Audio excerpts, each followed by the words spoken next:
They arrived at his house and met DK washing his wife's underwear. Nduka and Olisa were so livid and asked their brother what he was doing, washing his wife's underwear, when his wife was sitting next to him doing nothing. DK smiled at his brothers and said that he had no problem washing his wife's underwear and that his brothers should leave him to manage his home. Once upon a time, there lived a very happy couple named DK and Chioma, who were envied by everyone in the village. DK was a wealthy farmer who fell in love with an orphan and decided to marry her.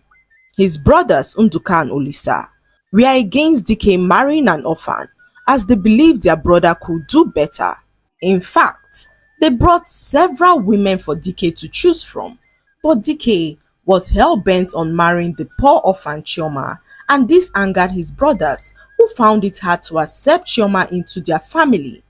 As the days went by, DK showered his wife with so much love and attention. He would help her with chores around the house and even prepare her favorite meal every morning before he left to his farm. His brothers Nduka and Olisa found it strange as they could not understand why DK was helping his wife with chores around the house.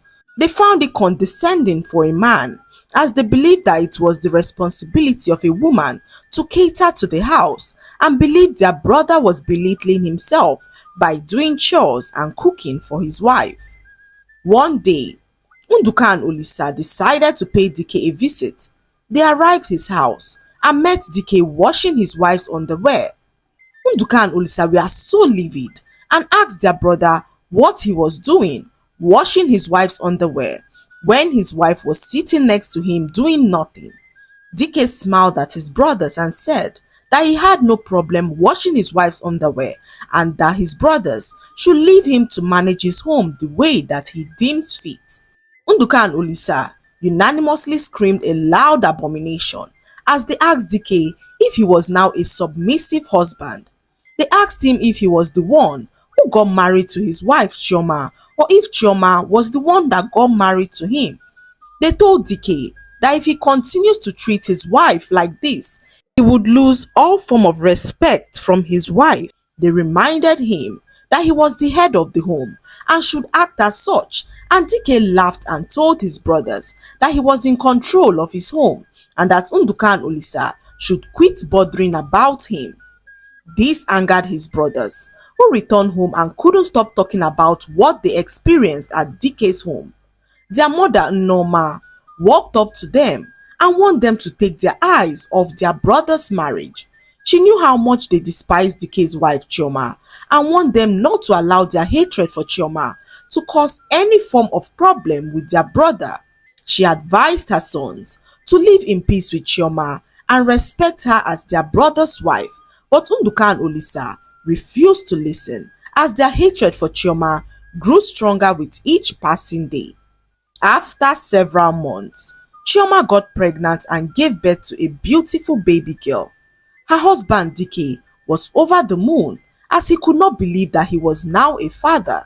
He rushed excitedly to inform his family of the good news, and his mother Norma danced around her hut in excitement.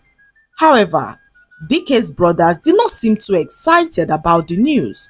They asked their brother DK why he was celebrating the birth of a female child when he should be pushing her to have a male child that will continue his lineage. They told DK that his wife Chioma gave birth to a girl because of the way he pampered her and never allowed her to do any work in their home, and that Chioma would have given birth to a son if the reverse was the case. DK, on hearing this, said no words to his brothers as he left their hut in anger. He returned to his wife and could not stop staring at his beautiful daughter, who laid in his arms calmly. DK was so happy to be a father and took good care of his wife and daughter, providing their every need. One early morning, DK took his tools and headed straight for his farm. He spent several hours in the farm and returned home later that evening to meet his brothers, who accused his wife Chioma of having an affair with a strange man they met in his home. His brothers told him that they arrived his home that evening and met the strange man in bed with his wife, and DK, unable to believe what he was hearing, confronted his wife, who denied ever engaging in such an evil act. Heartbroken and devastated, DK left his home and did not return.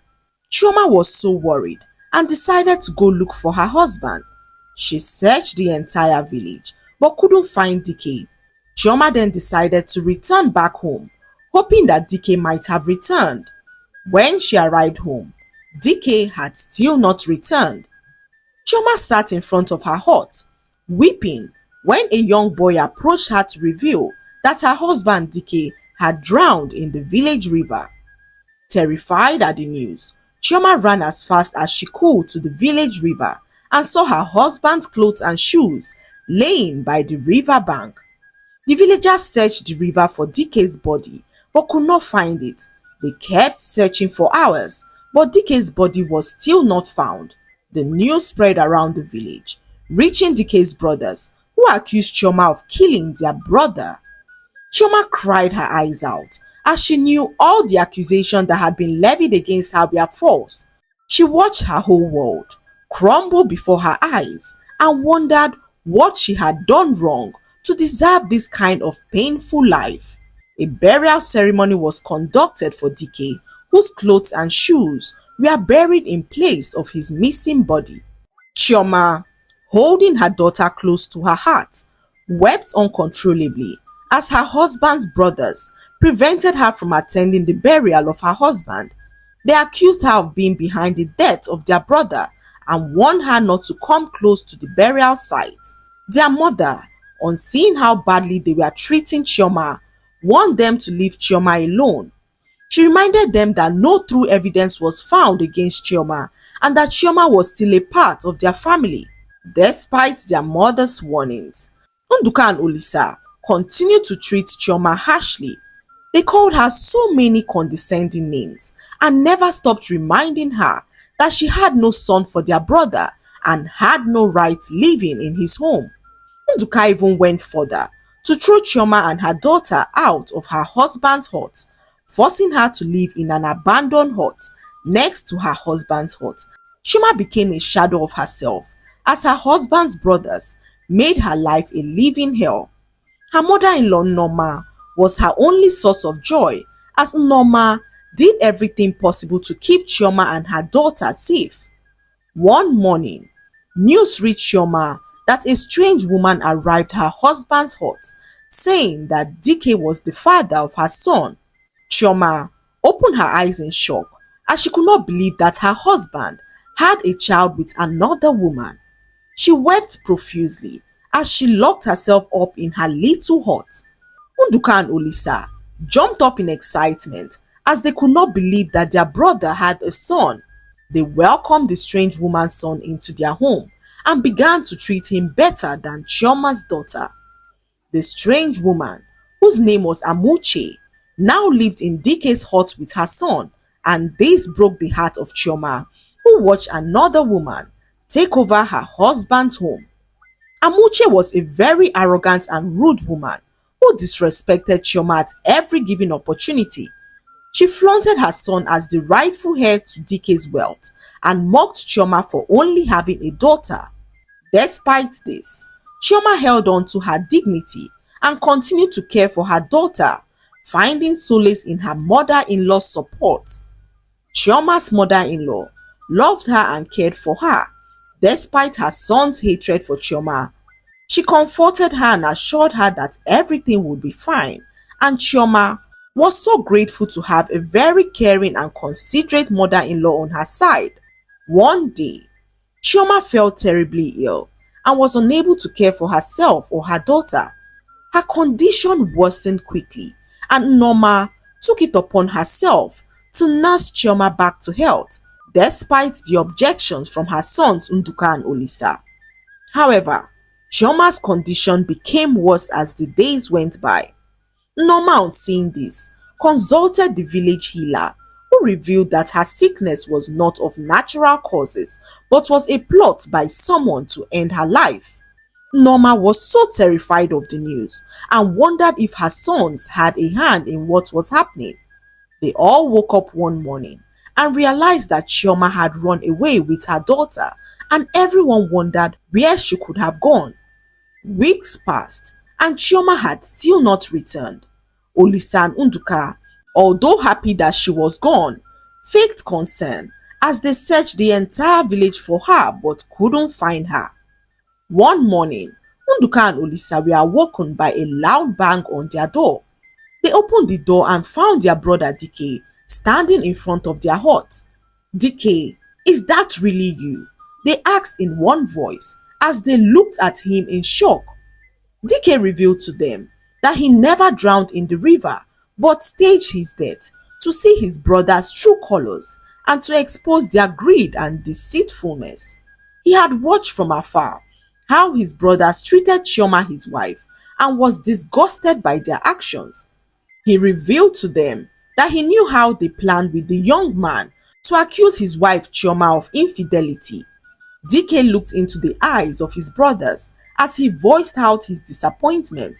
He told them that their evil heart towards his wife made them accept a complete stranger who lied to them that she had given birth to a son for him. He told them that Amuche was a fraud who preyed on their stupidity because she knew how much they valued male children over female children. Their hatred for Chioma made them treat the child of a complete stranger better than their own blood, as they even went further to obtain a charm to kill his wife Chioma. When his brothers heard this, they began to plead for mercy. They promised to change their ways, but DK could not allow their sins go unpunished. He consulted the village elders, who convened a meeting to decide the fate of his brothers, as well as the woman who claimed to have a son for him. Given the severity of their actions, the elders banished them out of the village for 5 years as a way of punishing them for their deceit and evil actions towards DK and his wife Chioma, who was hiding for her life. DK's mother Norma, on seeing the evil plot against Chioma, decided to hide her away from everyone, knowing that her life was at risk.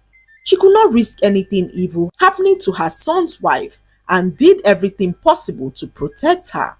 Chioma, in that moment, emerged from her hiding place and reunited with her husband DK, who apologized to her for all that he put her through. DK acknowledged that his test was foolish and vowed to make it up to Chioma, who, although disappointed, was overjoyed to know that her husband was still alive. She forgave him and they both lived happily as DK continued to treat his wife as a queen, doing all the chores and showering her with so much love. The lesson to be learned from this story is that we should learn to value any child that God has blessed us with. We should not try to play God in people's lives, but leave people to do what works for them. Marriage is a union between two people, so we should learn not to interfere in the marriage of our siblings, as we might just do something that will affect their happiness forever. Treat everyone with kindness and be considerate towards others. I hope you enjoyed the story. Like, subscribe, and leave a comment. I'll see you in our next story. Bye.